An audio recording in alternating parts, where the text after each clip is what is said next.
आता बघ ना, मरमर मरते, जॉब करते, काम करते, पैसे कमवते, पर्यायच नाही काही करण्याच्या पलीकडं.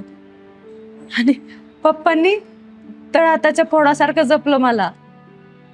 काय मागितलं ते दिलं नाही असं कधी झालंच नाही.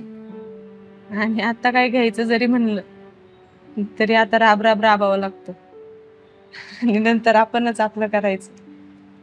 अगं ताई, आता कसं आहे, माझ्यापेक्षा जास्त जीव लावला होता तुला.